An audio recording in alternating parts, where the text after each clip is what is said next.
Alright, Merts, welcome to the CineMerts podcast with Max Colson and Levi Johnson. We're a couple of guys who like films. We like films up in the sky, films about pie, films that lie, films all the while. I couldn't think of another rhyme, but that kind of was a semi-rhyme. Today we watched Alien 3, the best one. This is the, fuck you. The series is over. There's no more. Yeah. Like, that's what this movie is. Oh, yeah. To be fair, I don't mind, because everything should only have trilogies. Yeah. And how much better would this series be if anyone had paid attention to that? Yeah. So, yeah, Alien 3. I fucking love this movie. It's absolutely my favourite of the three, but it is the most contentious of the trilogy. Obviously, 4... No, that's not contentious, because everyone just agrees that one sucks. Agrees? Everyone just falsely claims. I think that's the words you're looking for. As if 4. Oh, 4? 4. Oh. Everyone agrees 4 sucks. Oh, yeah. Whereas, God, 3 is contentious. 4's trash. There's debate with 3. I personally fucking love 3. Yeah, it's great. Yeah. It's a really good movie. So, plot rundown. The film, much like with Aliens, starts off for Ripley right at the end of the previous movie. Yeah. She's in cryo sleep again, and this shit just won't fucking stop for her. Yeah, I know, she basically, Ripley should just not cryo sleep. Every time she cryo sleeps, something bad happens. Yeah. And I mean, at least with Aliens, she got a few fucking months of respite. Like, after she got out of cryo sleep, she got, some normal shit for a little while. This, nope, straight back into it again. Yeah, in her, lifespan, that's literally, going literally from, hey, I just killed the alien queen. Whew, probably take a break. To waking up, well, I crashed on some crazy planet, and now there's another alien. Yeah, so basically the ship has crashed. Newt's dead.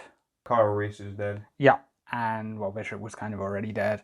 So yeah, so it's just Ripley again, a sole survivor, and it turns out, well, shit's just bad. Even if there wasn't an alien, shit's bad because she is crashed on a all-male maximum security prison planet.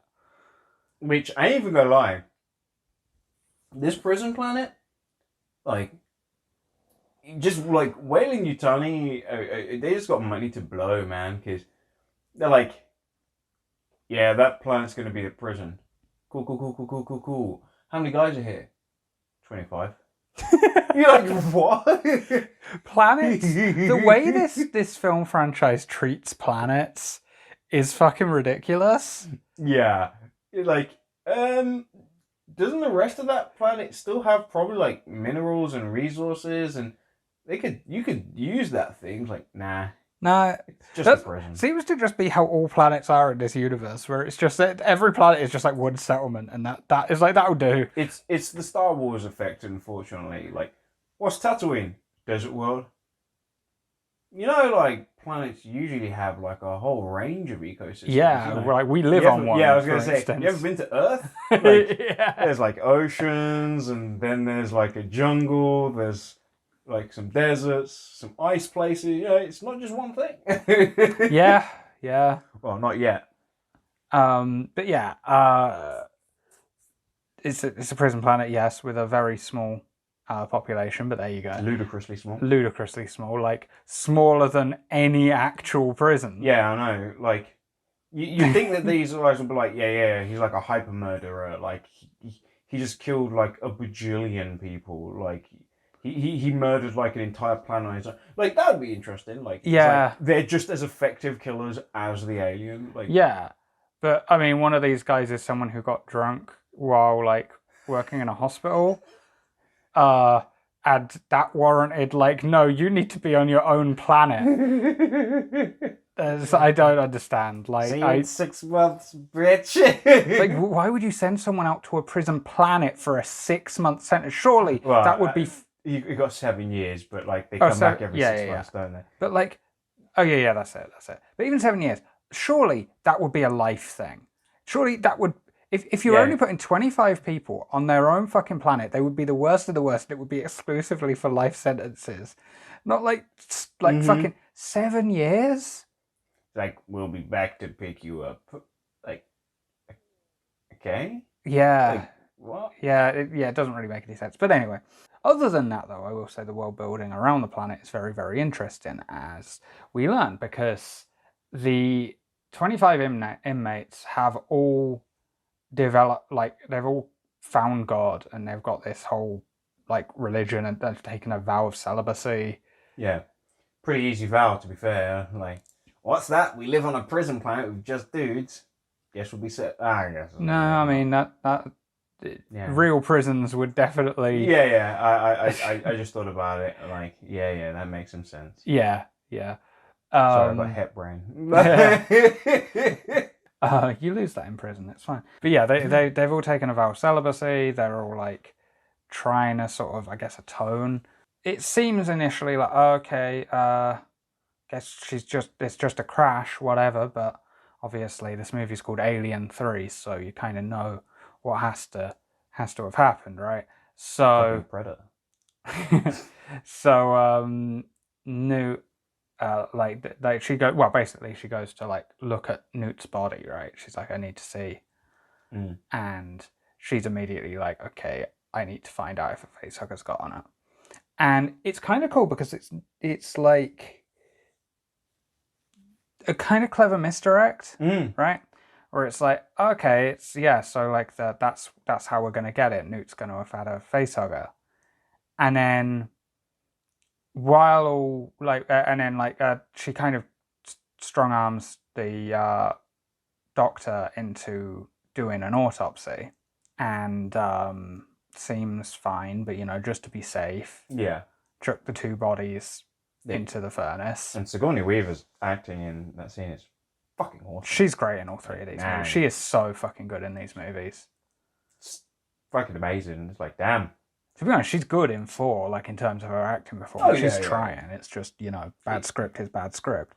But like, she is very good. She has a real grasp on this character, especially at this point, I think. I think maybe performance-wise, this is I would say absolutely this performance-wise is the best of the 3 because it gives her the most meat. There's more kind of cool character moments in the second movie, but the problem with the second movie is there's also a lot more going on, so it doesn't allow for as much focus on her as a character. It's an ensemble piece, it's a big action movie, whereas this film has a lot of quiet moments that you can spend just with Ripley, and I think that really, really helps it. But anyway, she's like, because it's this thing, she's trying to be pragmatic, and I need to find out, we need to sort this out, but also obviously she's clearly devastated, right?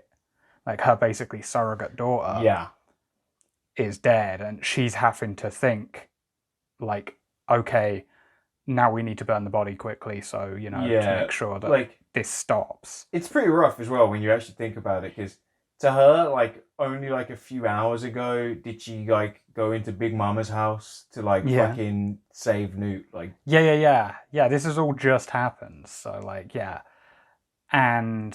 while the corpses are being burned, and this sort of shows which version we watched, but there is an ox that's being strung up. Yeah, because it just collapsed for some reason. Yeah. There's this moment, the guy who's like left to clean up, he's just like, hey, what's this? And like picks up a dead facehugger. I absolutely love that scene as well. Like, because he's talking and because this is actually where you get introduced to the secret second lead co-lead. I don't know what I officially define him as. But yeah, Morpheus from the Matrix shows up, just preaching some verses. Like he does a way better job than the guy who's in charge, because he's given like a really dry speech, going like, "Marriage will bring us together today," but it's a funeral. And then he actually says some like real shit, and it's just like, as like, don't think of them as the dead or something. There is new life and new birth and new Genesis, and which of course is intercut with the alien being birthed. So it's like a really fucked up version of what he's saying. Yeah. Which is like, wow, this is a really nice scene. I like it. Yeah. It's very, very smart, very clearly very deliberate sort of way of doing it, where it's like really ties into that nihilistic theme that the movie has. It's like, oh no, like, yeah, there are rules governing this universe. They just want you dead. Yeah. Like, Alien 3 is like so brutal. I really like the tone in this movie. Like, it really feels like they've gone back to the first one, like, in comparison. Like, which you can even see in how the alien behaves in this movie. Yeah. But yeah, like, so good. Like, the crushing weight of like oppression is just like, yeah, everyone's fucked in this movie. It's yeah. It's great. And so yeah, the alien, as you said, it sort of reverts to like the first movie, Alien. I guess you can justify this canonically by just being like, yeah, they behave very differently when they're isolated. Which could make sense. It's like, you know how like certain insects that exist as part of a hive start to behave a lot more aggressively and sort of differently when they're separated. Like, for instance, like wasps. Usually when wasps kind of go crazy and stinging you, that's after they've been separated from the hive towards the end of their lifespan. That's usually only the last sort of couple of days of their lifespan. Yeah, I forgot about that. And yeah, they because wasps aren't normally aggressive. That's actually very late in their lifespan.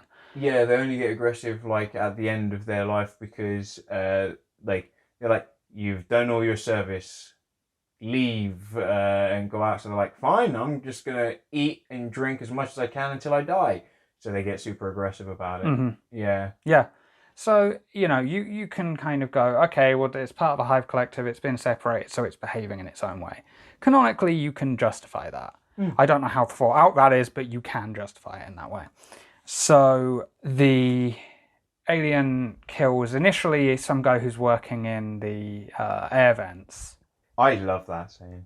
I absolutely love it. He is like sort of shout singing incoherently. Yeah.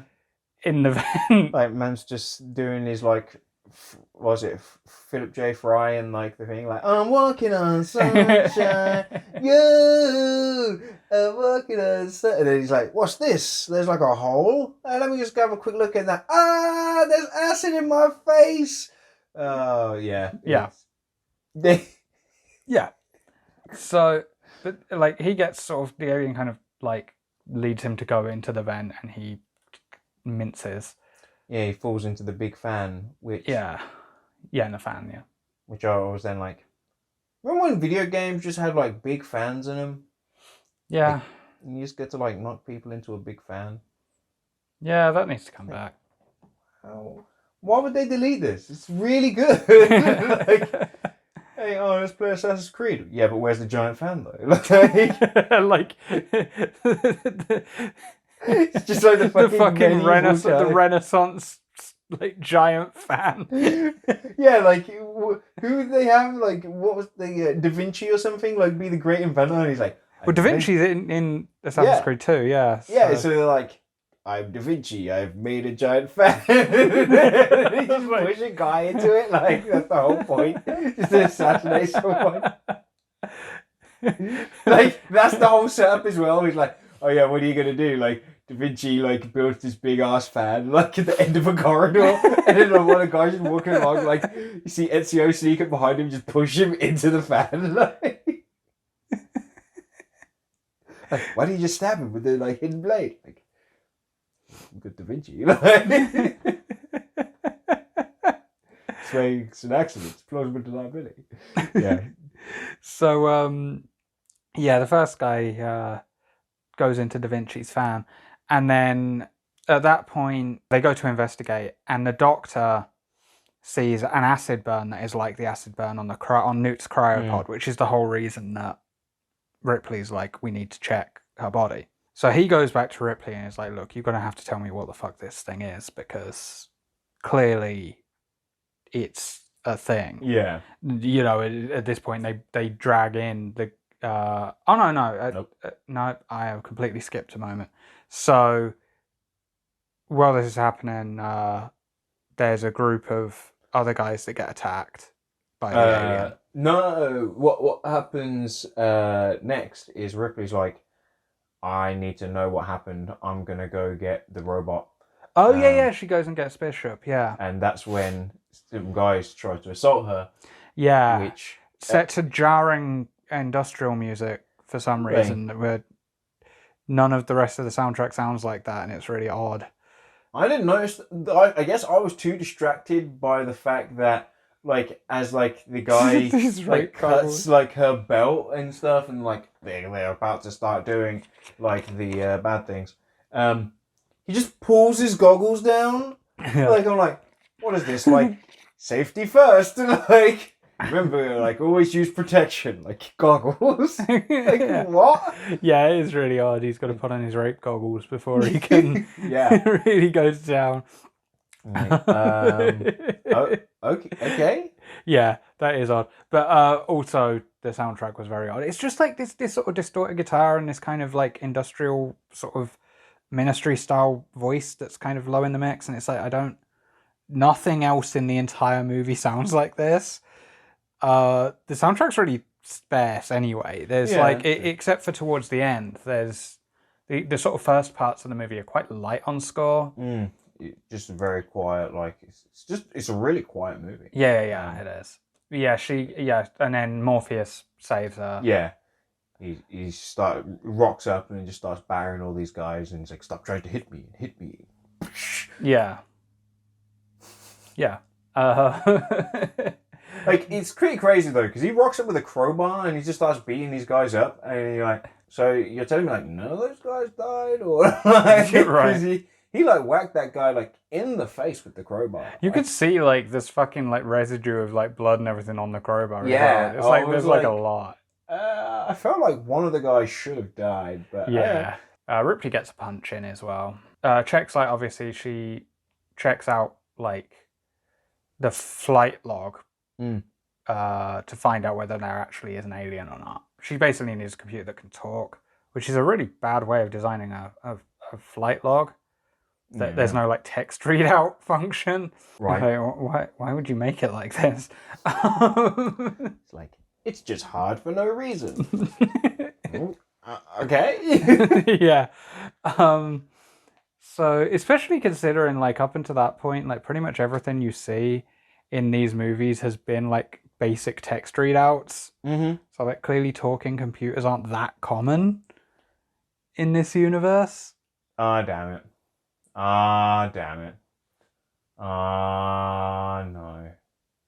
I just thought about it. I'd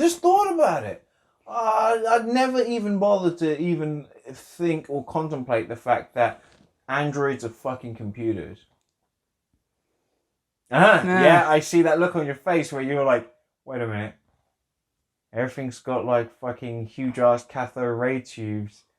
Yet we have humanoid androids. Yeah.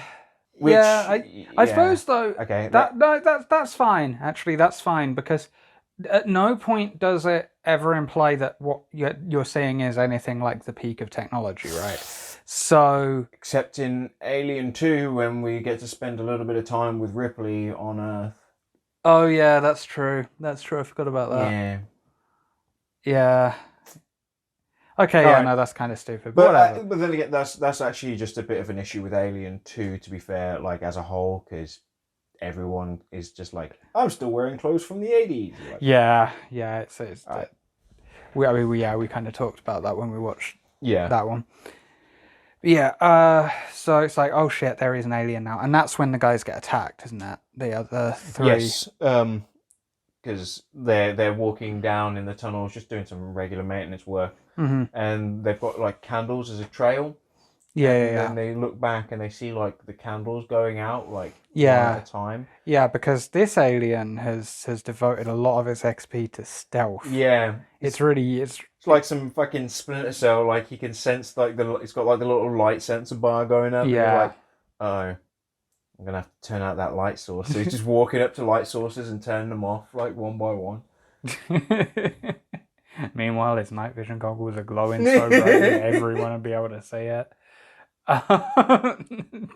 It never didn't bother me. Like yeah, it was always weird.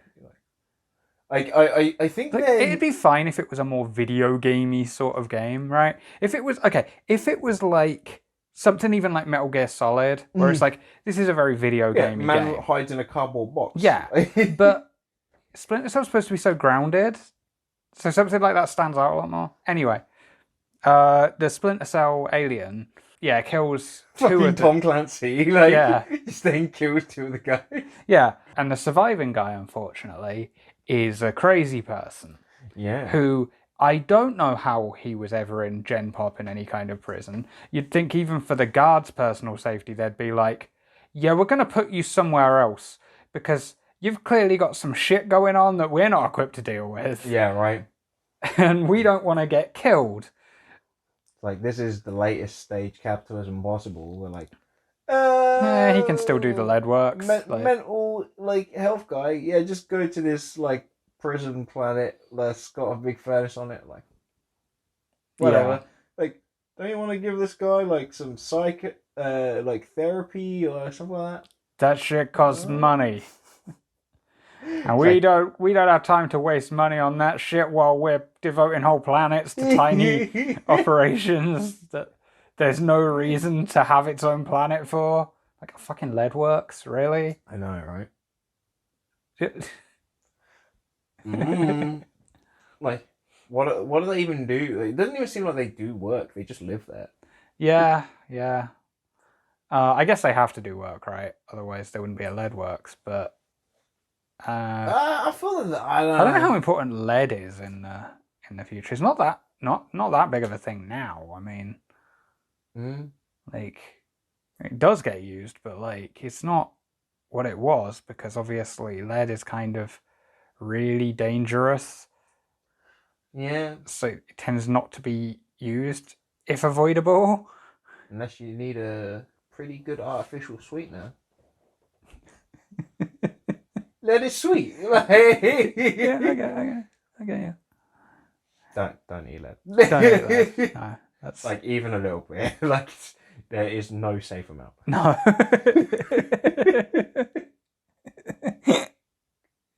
This just in. Don't eat lead. Or paint chips. These taste like paint. Carry on, keep going. Okay. Oh my god. So I just thought something funny. The alien kills two, leaves the crazy one. The crazy one gets dragged away. He's like, it's a dragon. They were killed by a dragon. And then Ripley's like, I didn't know Smaug was in this movie. Ripley kind of is like, he's right. And they're like, shut up. You don't know what you're talking about. You know what you're talking about. We have all the facts. He literally says that as well. Yeah. But I like that. His character's actually very consistent. He just cares about maintaining his authority above all else. Yeah. He does not care about the realities of the situation. He just wants to keep order. Mm-hmm. Because he's a warden, and that's the whole deal. Yep. So they basically ignore Ripley, which, not the first time, except, well, actually it kind of is the first time, because in Aliens they were just pretending to ignore Ripley, and actually they had every intention of... You know what? Oh wait, no. It was the other android that did it. Well, Ash. Yeah, because I was like, no, they ignored her as well, because she's like, you guys have got a fucking alien on you. That's quarantine, man. Nuh-uh, you don't come back in. And she was like, hey, I'm basically finishing the whole series. And then Ash was like, I'm opening the door. no. Yeah. But yeah. So like they just ignore her. She basically is like, well, I already know what I'm gonna do because we need to get rid of this thing. We need to figure something out. Like, are there any weapons? It's like, no, it's a prison. Yeah. Don't have firearms on prisons. It's like, you don't have guard towers. It's like, no. I mean, it's just a prison planet. It's a what prison are planet. do? They Jump can't into orbit. yeah, they can't escape. So yeah, they're pretty much fucked, right? Isn't this where she starts chitty chatting with Charles Dance? Because like the whole time she's been hanging out with Charles Dance. And he's like, "You should tell me what's going on, Ripley." And she's like, "No, you'll just laugh at me."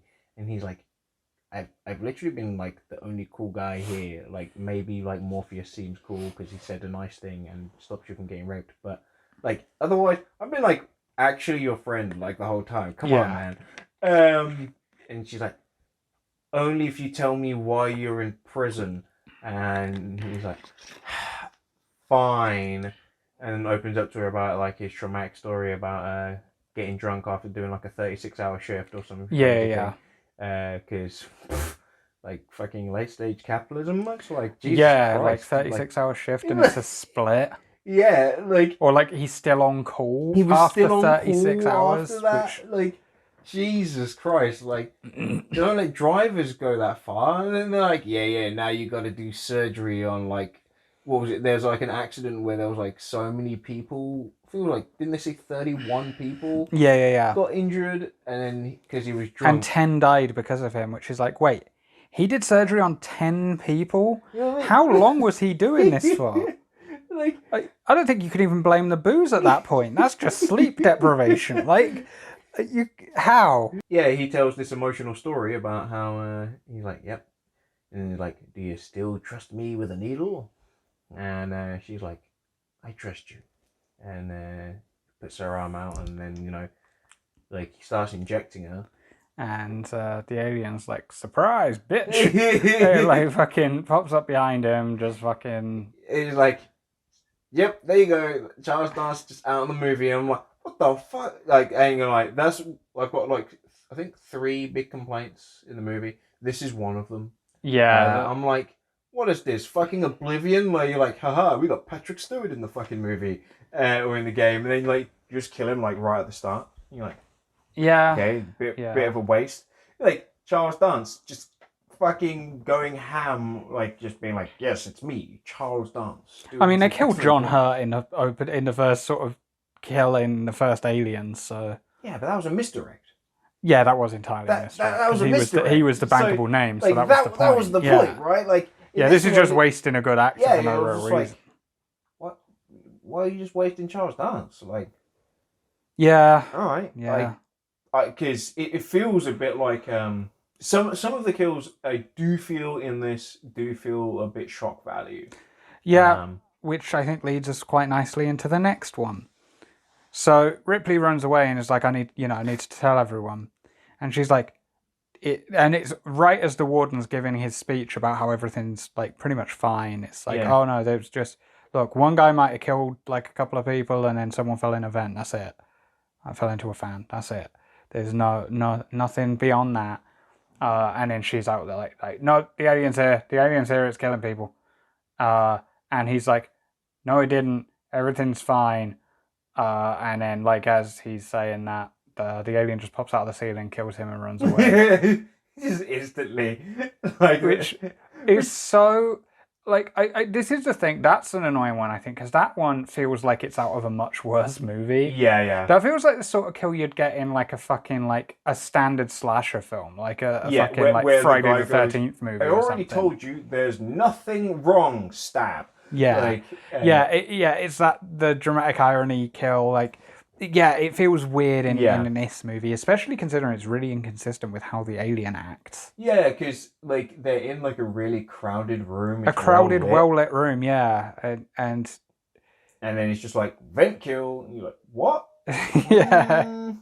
I don't know. All right, Or, ooh, okay. Okay. I did think of something else, but I was like, Yeah, so at that point, there's a sort of similar moment to Aliens in a way where it's like, someone actually says, like, who's in charge now?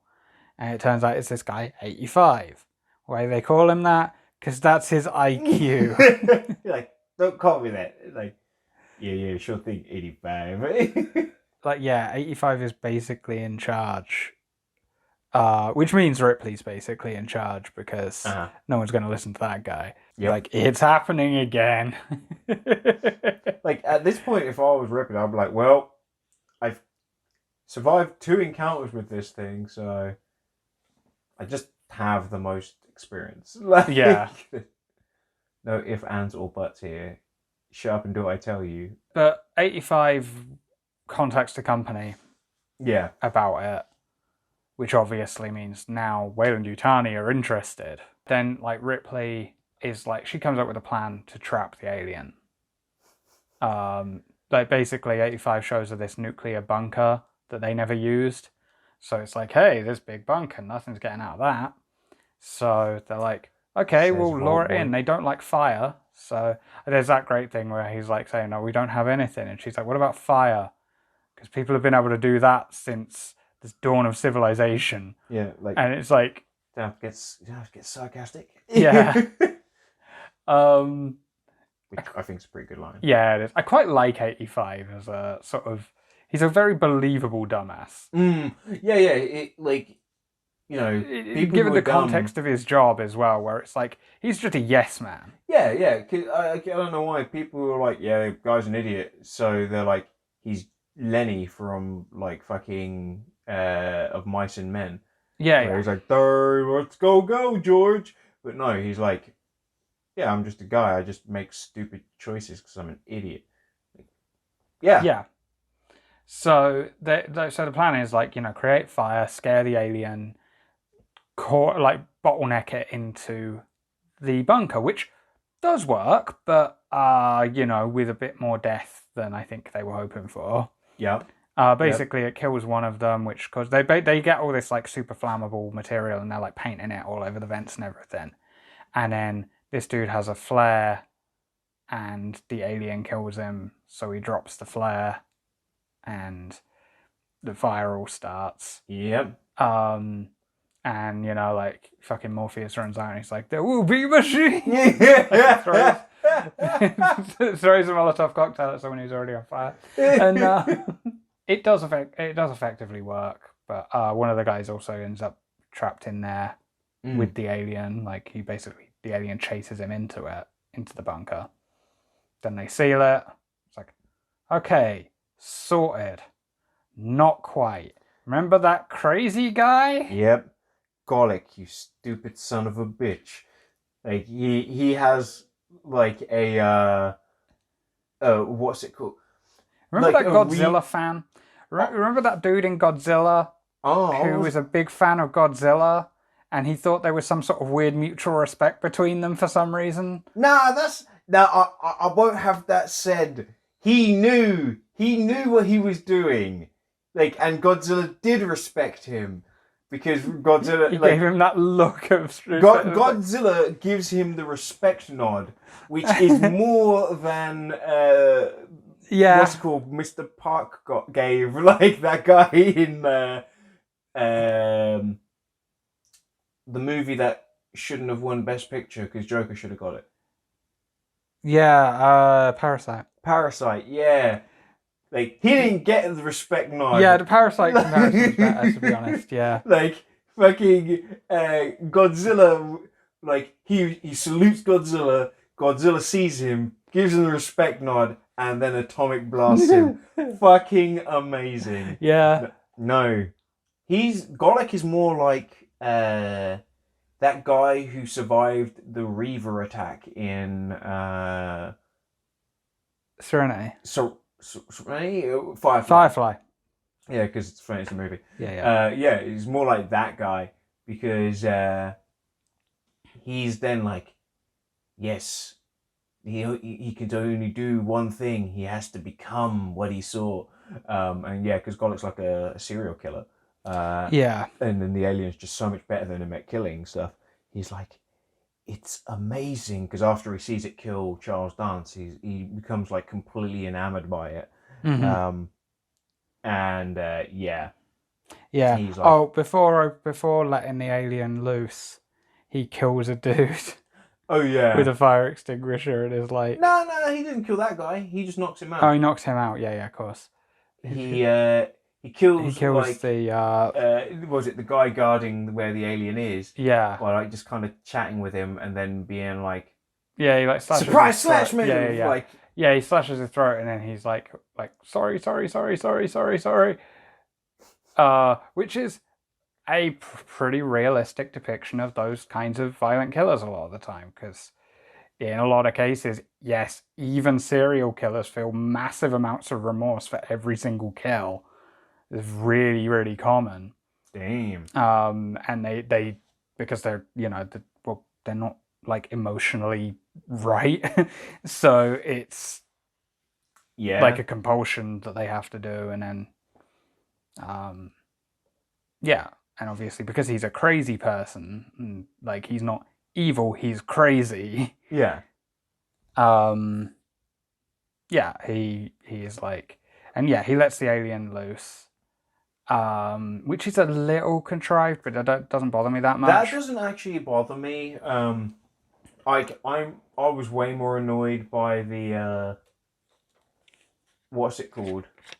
I was more annoyed by the kill of the guy in the mess hall than I was same. of that. Like, yeah, like that thing feels like it makes sense. It doesn't make sense in the fact that literally after they catch it or whatever, they just have one guy who's like just like watching him, and instantly they're like, "Let me out." And he's like, "Yeah, go on then." And he instantly does it. Like it, I don't know. It feels like that's just movie constraints. It feels like what would probably have happened is like there's just some time where they go back to regular life for a bit before that happens. But yeah.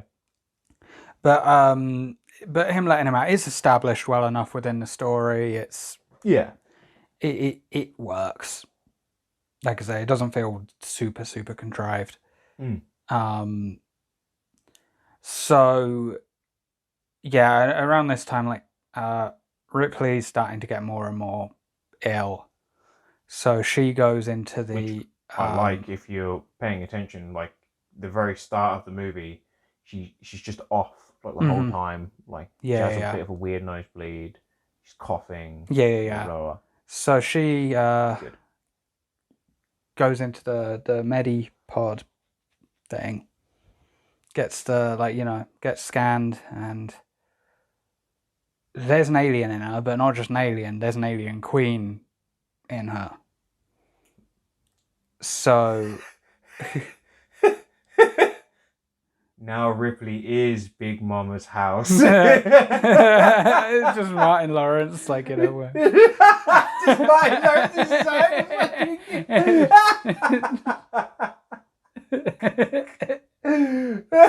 you see him, Martin Lawrence bursting out of Ripley like at the end. Oh my god! I want to see that so bad. Somebody please. You need to make that shit. That'd be an easy enough edit. Like, as she's like at the end scene, like when she's falling, just have Martin Lawrence bursting. We've even got the clean plate because they cut out it bursting out at the end in this in the special that edition. Is true. So that's doable.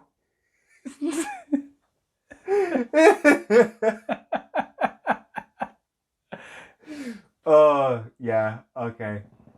That's amazing. Just Martin Lawrence just bursting out like Ripley.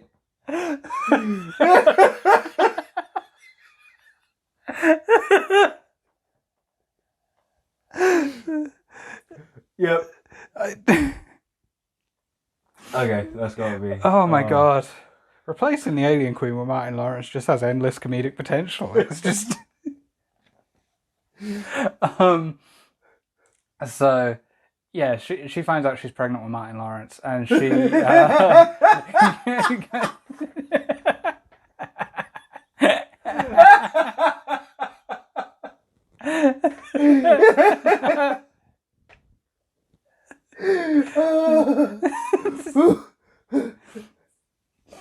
Yep.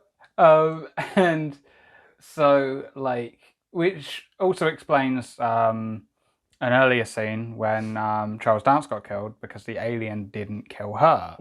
That's actually where we get the really famous shot that then became the really famous meme. Of like the alien getting right up into Ripley's face. Yeah. Before running off. Yeah. It's a really weird thing because it's a really iconic shot, but it follows the jankiest shot in the entire movie. Second jankiest shot in the entire movie. Third jankiest. Because the first jankiest shot is a shot of the alien. It's that aerial shot of it running, and it's really. Oh, what, when it runs out of the containment area? Yeah. Oh. And her falling is also really janky. It's better in this version than with the chest burster as well, but like it's still pretty bad. But that's more understandable because that's how everyone fell in movies for the longest time. Nobody could do falling well in movies. Well, for like a long fucking time. Yeah, but that makes sense because you had to do it with like wires. Yeah. So like falling was pretty hard. Yeah, it's just one of those things. Like, yeah, it was still janky falling, so that's much more forgivable. But anyway, so where are we in the thing? Oh yeah. So she's got the alien queen, and and that's why the alien won't kill her. So she's like, well, if it's not going to kill me, yeah, she's like, I'm gonna go get it. Yeah.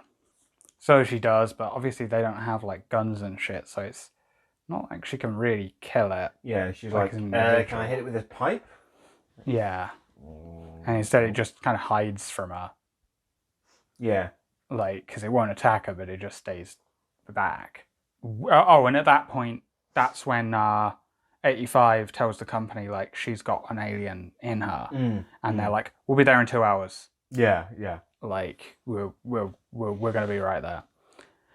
So she kind of gathers everyone together and is kind of like, look, we need to fucking do something about this. Like, well, first she's kind of says to Morpheus, she wants like, Morpheus to kill her. Yeah, she's like, come on, kill me, do it. Ah!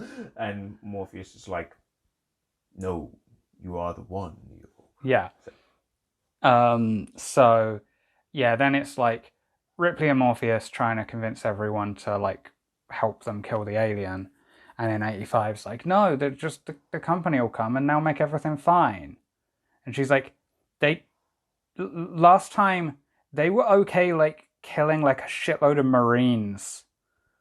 You're like one company guy, and the rest of you are just a bunch of prisoners. They are not going to give a shit. The thing I thought more, I was like, you're going to talk about the Marine? Like, I don't know, in my head, I'm like, aren't like military personnel low key kind of like they died for their service, like salute. Yeah. Whereas I would have more been like they killed an entire colony of just regular. Well, yeah. Good point. But she didn't bring that up. Like, no, good point.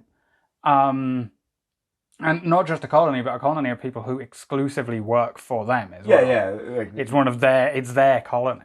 Mm-hmm. So yeah, they will not give a shit.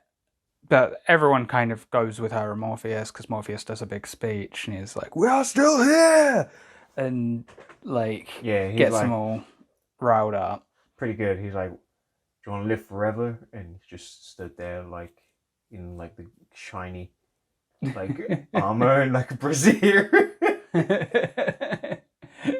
So yeah, basically they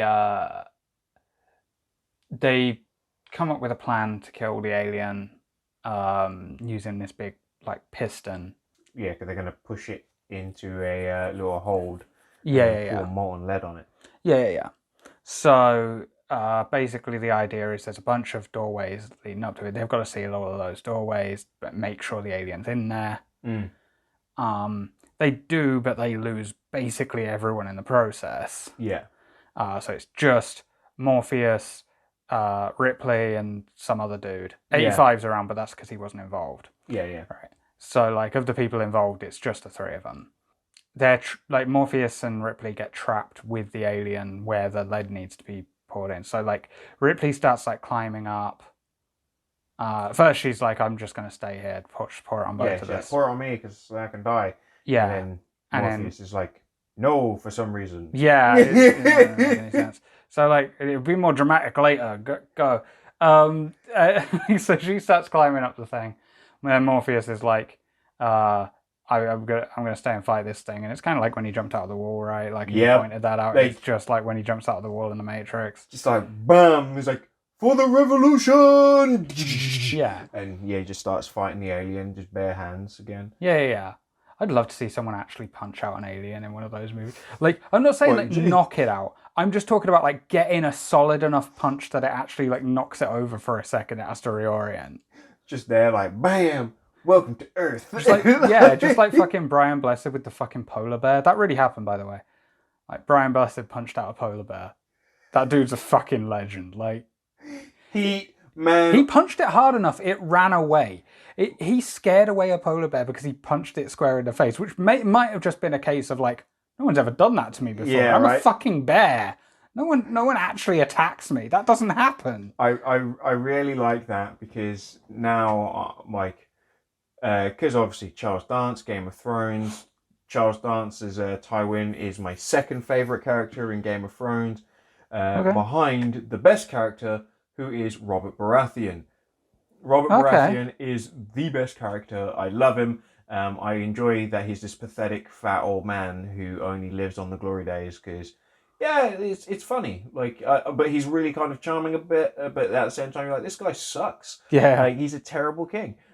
So I like how complicated he is. But like when you think about it, you're like, if this was going to be made, like I don't know, a bit earlier, like maybe the 90s, who would they have to play Robert Baratheon? I was like, fucking Brian Blessed, obviously. And him punching out a thing, that just makes me think of Robert Baratheon when he's like, I caved his like chest in with my hammer. God, I was strong then. And I'm like, God, now I'm imagining that in Brian Blessed's voice. Right? That would, oh my God, that would be good. Yeah. So yeah, Brian Blessed, just do some what's it called? Robert Baratheon stuff. Is he on Cameo? Get the breastplate stretcher. So anyway, so like they end up pouring like the lead on like Morpheus and the alien. Mm-hmm. But the alien survives. It's like that bit in the Terminator. Oh no, like it didn't get him. Yeah. Right. Which is weird because like molten metal is what killed the Terminator. Yes, it was molten steel, not molten lead, whatever. But the alien's fucking like still like chasing after him. So she pulls like a sprinkler system and it like hardens the lead and the alien fucking explodes.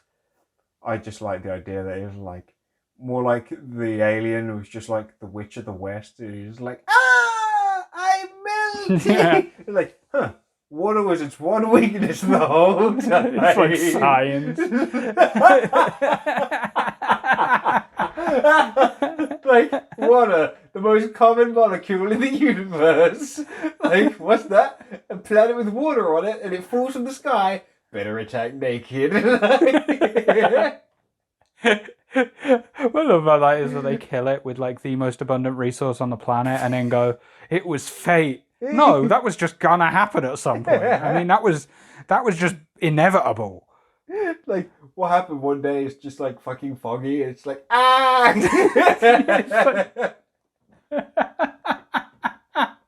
There's too much moisture in there. It's just not even foggy, it's just humid. It just gets really humid. They're like, shit. This was a terrible idea.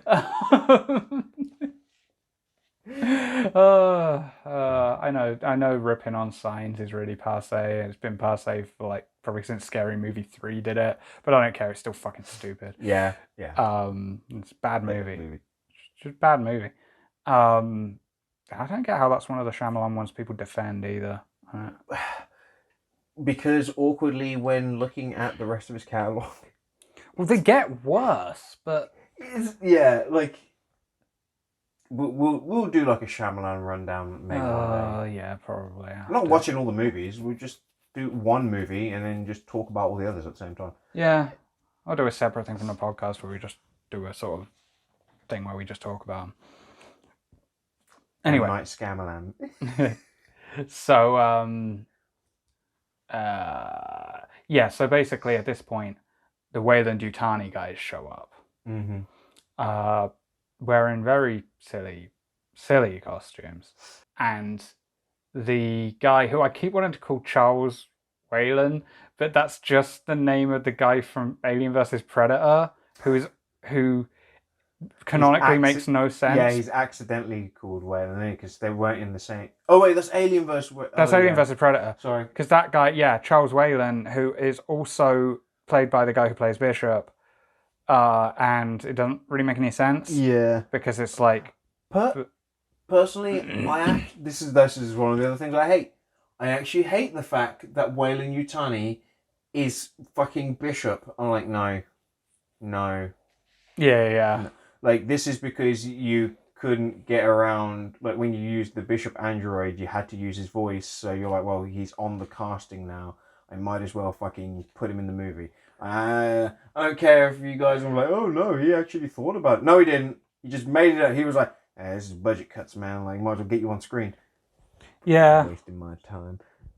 Yeah. But anyway, he comes along and he's like, hey, you need to come with us so we can get that thing out of you. And she's like, yeah, but I mean, I know what you're doing. I mean, you've done this to me twice. Yeah, right. Like, obviously, I'm not going to fall for it again. Well, I didn't really fall for it the first time. Like, So, yeah, what do you think is going to happen? Like, obviously, I'm not going to go along with this. Then 85 just pointlessly attacks the Weyland-Yutani guy. Yeah, he's just he doesn't really... It's just ineffective and stupid. Yeah. That's proving, isn't it? Oh, it's completely in line with his character. It's just like the worst attempt at a hero turn ever. Yep. It's like, I'm going to hit Weyland-Yutani with a wrench. Like, and then try and run away. Journey, baby! And then, like, it just does nothing. And then it's, because he's an idiot. Also, like, at that point, like, the Weyland-Yutani guy can't actually do anything. Yeah. Like he literally achieved nothing. Yeah. It was just pointless assault.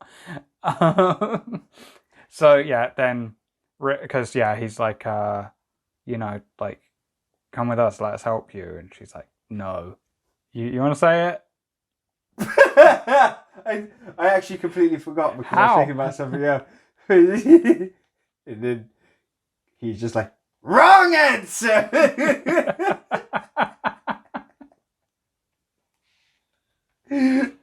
It's partly the hair. Yeah, and a little bit like the facially he looks quite similar. He looks like a cross between he looks somewhere between Willem Dafoe and the guy that plays Ajax in The Warriors. Like, he's somewhere like dead center between the two of them. Like, it's weird. He doesn't in Aliens. It's just in this. It really is in this. It's quite odd. But then she jumps into the furnace, and because we watched the special edition, you don't have a stupid chest burster pop out. Yeah. And she cradles it like a baby. Like, what? Because that was a bad shot. They were right to take it out. Yeah. Yeah. That's why we're going to improve it.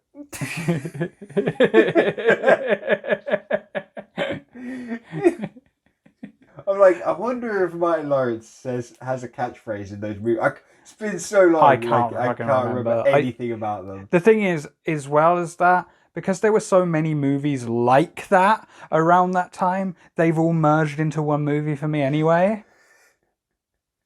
Like, because let's be honest, half of those shitty movies had Martin Lawrence in anyway, right? There was like that. There was fucking White Chicks. That's basically the same thing. It's like, yeah, but White Chicks was good though. But it is just like, and then there's obviously all the fucking Tyler Perry movies that do it. It's like there's just so many. For some reason, in the early 2000s, that was just a genre. Yep. I don't know why. I think it Like might be Eddie Murphy's fault because I feel like I feel that because he did a lot of like dressing up and stuff. yeah, like sort of And what's the other one? Like bit Mrs. Doubtfire, isn't it? yeah, Mrs. Doubtfire kind of. Which I kind of watched recently. And I was like, I don't know, God, I don't know if this is a good movie, guys. Oh, it's not. Like, It's not a good movie. Yeah, it's not even like ironically kind of good, like White Chicks, because White Chicks is only good for like one thing, and that's because Terry Crews' character is fucking insane. Yeah, and it's yeah. amazing. Like Yeah, I think yeah. like, I'm willing to suffer that movie just for that. Like, Yeah, Mrs. Doubtfire.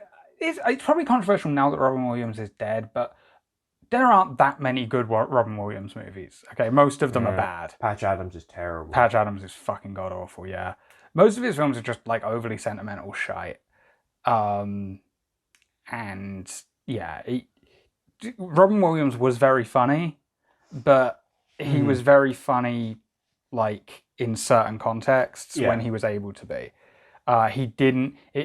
His style of humor never meshed very well with family comedy and like that kind of. I also found that his comedy was really hard to get right on film. Like, I actually feel that the best role for him was the genie. Yeah. The genie was perfect. Like, yeah, they perfectly did that because they're like, we based the genie literally on Robin Williams, so we're gonna like the whole idea is to animate around him. Like this is like the test stuff, and I was like, yeah, that makes sense because the way he goes on, and he like shifts between like characters and making up stuff. The genie's got magic, so he can do that. Yeah. But in movies, you can't really do that shit, so it don't really work that well. So, Yeah, definitely. Anyway, that's the story to Alien 3, and I really fucking like it. So one thing that I really fucking love about this movie, is it the first thing I wrote? No, it's the second thing I wrote. The production design in this movie is so fucking good. Oh, yeah. I fucking love it. It's insane because you're like, yeah, this thing is all a set.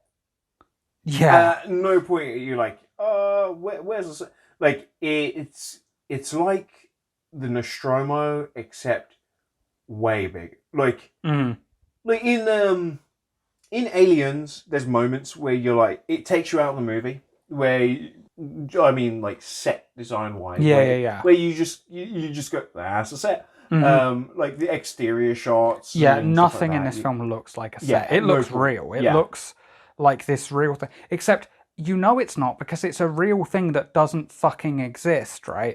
This weird factory / prison setup. Yeah. That's not an actual thing. Nothing looks quite like that. But also, it's so fucking believable. Yeah. It looks, and everything looks old and like so worn. And like these been properly used. It is fascinating because, like, it was the tunnel running scene where they're running around. Like, they must have had to have made loads of those. Like, it's dusty in there. Like, even if there are, I imagine there's some invisible edits there, but even with invisible edits, you have to make some pretty vast fucking spanning sets there. That looks like they've made at least 5 or 6 corridors to run down because they do, like, I did write here that they got like some really nice POV shots because they don't. This is like the first time you get to see like that gliding camera that they do for the Alien POV is so good. I mean, this is Fincher's wheelhouse.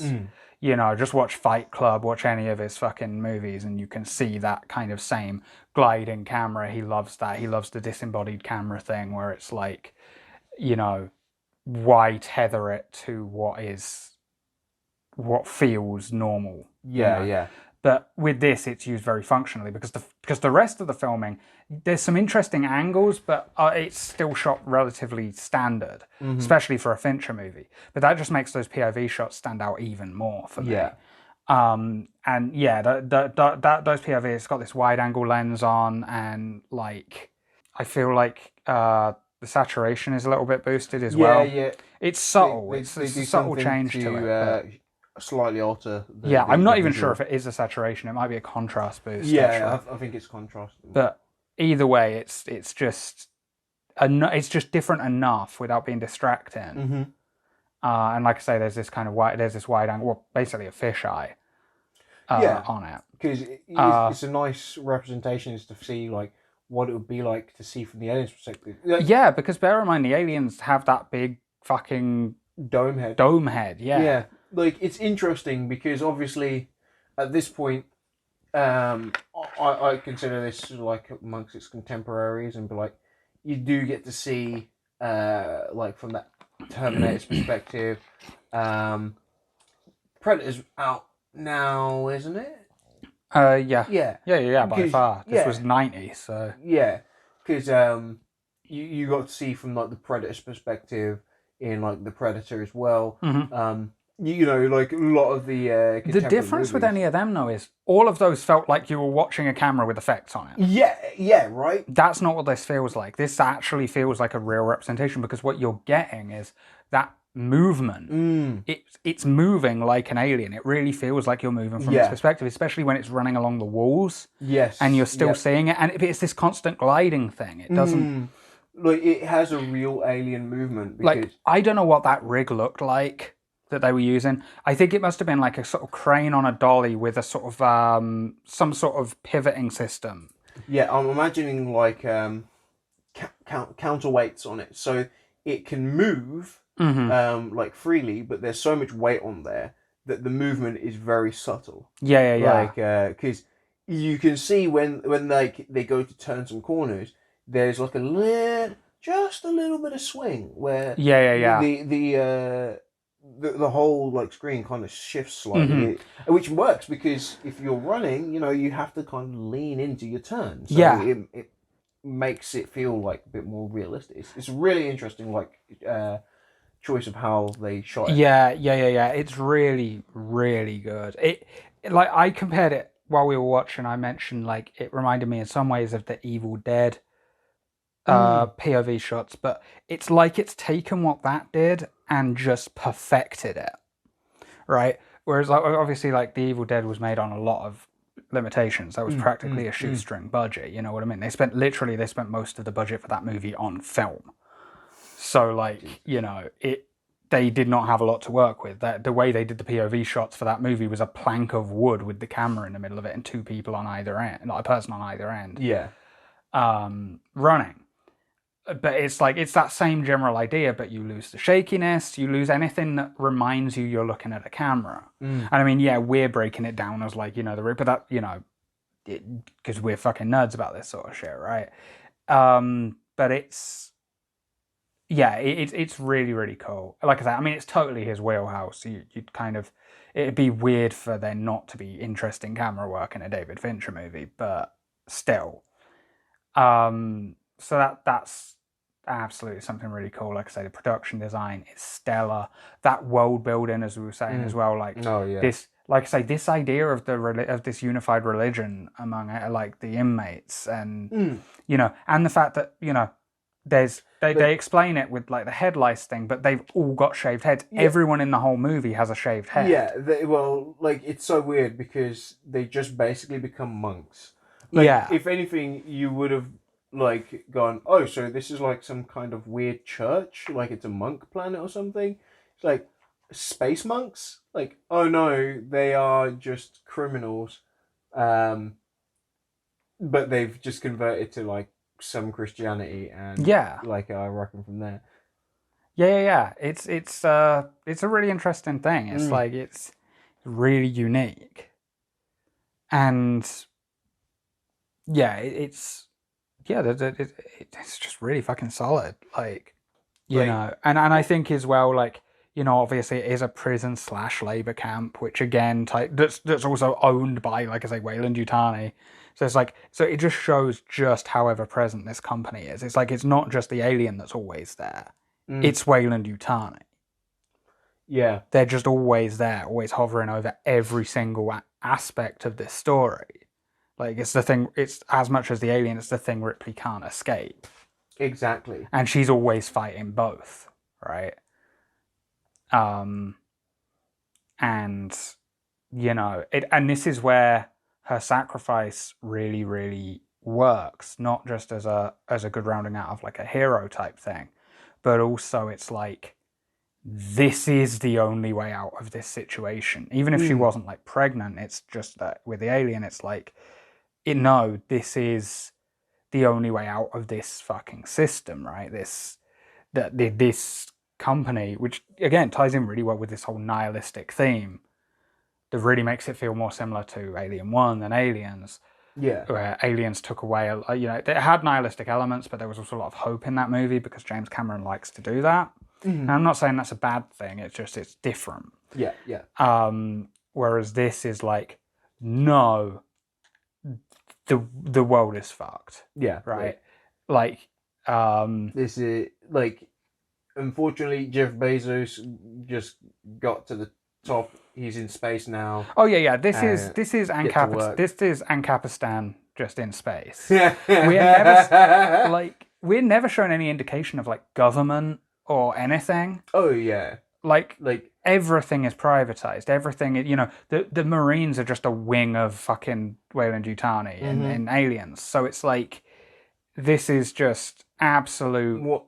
Yeah, like one company bought out everything. Like, it's done now. And what's it after now? It's like, well, it's, why is it after the alien? Because the only thing it has left is colonization, right? It's there to colonize and probably start, why does it want the alien? Probably because there's planets that aren't part of the company and they want to take them. Yeah, like, this is one of the things that I want to know in the Alien universe, which maybe they go into. What are the other companies? Like, I know one will, there can be only one, but the universe will probably still have like a couple of other big companies that it's still trying to devour, right? Yeah. So I want to know what those companies are. What do they look like? What do they have? Do they have their own section of space where they're also trying to do stuff? Yeah. Well, that's my thought process, right? Is that there's some planets that are owned by either different companies or maybe even free from a company, and they have like a government or something, or like some sort of, something separate from them. And like, then you start to see, because I've heard some people say this before, like as criticism of the series, of like, well, why would they even want the aliens, right? They're so uncontrollable. It's like, because they're uncontrollable. If there's like a planet that they don't want to be around because it's owned by an enemy company, drop some aliens on it. They don't need the planet. They don't need the resources of the planet. They just don't want the competition. Yeah. Just leave it. You know what I mean? And that sort of strikes me as kind of the idea behind what the company wants. Yeah. And like that, the fact that everyone just calls them the company for the most part. People very, very rarely say Weyland-Yutani out loud. Yeah, that's true. They just say the company. Because it's already known what company they're talking about. Which again, just sort of, it's this horrible thing where they're basically just a dictatorship. Yeah. It's Ancapistan, it's that. Like, when like there's no like regulation whatsoever, like eventually you just get a new monarch and he's just the owner of the company. Like that's it. Yeah, and just like a monarchy, it becomes an inherited thing, like, leadership. Yep, because, nepotism is a real thing. Like, why would you not leave everything to your kid? Yeah, exactly. So, yeah. Like, anarcho-capitalism, welcome to feudalism. I was going to say I'll make some joke about politicizing it, but these films are so political anyway. Yeah, it's impossible not to. Well, it's that irritating thing of like, God damn it, like it's another one of these goddamn end of the world scenarios because of capitalism. Like, you wouldn't get that in like a socialist universe. I'm saying, like, why? Because you're like, hey, your company is like just doing something different than mine. Like, cool. Guess we just need each other. Yeah. Done. Like, But yeah, the political aspect to Alien is like, it's why I think Alien always like falls on the periphery when people are talking about cyberpunk. Like people are always like, I don't know how much the Alien franchise is a cyberpunk franchise, but it's always in the conversation. It's got like a fucking android in it. Yeah, I consider it sort of pretty much cyberpunk. It's about a corporate oligarchy. It's just that it has certain things that usually aren't present in cyberpunk, i.e. it's set in space and there are aliens in it, right? Which are usually very not cyberpunk. Cyberpunk usually is set on Earth. Yeah, is like much more sometimes grounded you have a into, space station. Yeah, but it's often much more grounded as far as kind of how far we've gone in terms of stuff like that. Like space exploration tends not to really be much of a focus. But no, I still consider them cyberpunk movies, basically. It has the ethos of cyberpunk, if nothing else. Yeah. And this movie, I feel like, carries it through even more, because this movie is very grounded. What's your thoughts on the redesign of the alien? I've heard some people don't like. I'm like, I really like it. I really like this version. So now, don't get me wrong, there is some jank, which people misattribute to being CGI, and there is only a tiny amount of CGI in the movie, very little, and not usually the stuff people spot. oh. So mostly the alien Is it like a rotoscope? It's a puppet mixed. It's a puppet, partly animatronic puppet and partly stop motion. Yeah, and I said rotoscope. Yeah. Stop motion. Yeah, it's a mix of stop motion and animatronic, and it's on green screen, and the jank comes from the green screen. Yeah, because a lot of it is, I guess, because stop motion is fucking brutal. The most ruthless part is we did all that stop motion, and then you look at the photos and you're like, guys, there's like a fucking green hue on the edge of like all of these. Like, you just did like 50,000 photos. You're like, you're gonna be able to do it again? You're gonna be okay with delaying the movie? yeah. But jank aside, in terms of just the design, I really like it. I like the kind of, because they kind of, obviously the body is very different, but they also really redesigned the face of it. Its mouth is a lot narrower and has a more sort of almost human sort of shape to it. I really don't mind it. I think it's I will agree with Geiger in that I think it's better than a lot of the designs for Aliens. I think because a lot of the ones in Aliens, particularly the sort of more peripheral ones, it seems like they were just trying to create variation for the sake of variation, and a lot of them just didn't look very good. This, because they were just focusing on one, I felt like... Yeah. I like it. I think they use it well, because it's like the difference between it and the first one. When I said they use it well, doesn't make any sense. They use the like shots of it well, like, because it doesn't spend a lot of time on screen. You just get to see it enough, but it's not like, oh, we're hiding it all the time. There's like some full shots of it, but it just doesn't linger or hold on them for like extended periods. Which I think works really well. I think it's quite nice. I do see. I think it's better than the first Alien, because the first Alien was a guy in a suit, so it had like the limitations that were there. I'm not complaining about that. I like the way the aliens look in Aliens, but I'm gonna have to use like xenomorph because there's too many aliens. The xenomorphs in Alien 3, sorry. Yeah. Does feel like it's just more purposeful. Like you're saying, the design is feels like it has a lot more like use. Like they know what they want to do with it. It also there's also like a real solid explanation for why it's so different. Yeah. Being that it was birthed from an animal and it takes on features of what it comes from. Mm-hmm. Obviously, that animal changes depending on which version you watch, because originally it was a dog in the original cut. Yeah, the theatrical and theatrical cut, it was a dog. And then in the... It was always intended to be the ox. Yeah. They shot the ox first, and then I think that was like a studio decision. Yeah, I have no idea why it was a dog. Yeah, I don't know why. But they Fucking Big Beef was like, you can't have the alien be birthed from a cow. You're like, what? Like, why? Our beef sales could be damaged by this. No one's eating dog meat. Like, fucking. Like. Okay, in my head, that's just the reason, because that's great. I really like the idea that the beef lobby, the all-powerful beef lobby, like jumped in there and were like, no, we will lawyer up. Like, how dare you besmirch the good name of beef? So that's usually the sign that we're done. Yep. Remember to like, comment, and subscribe. Chuck us a quote on Patreon if you want.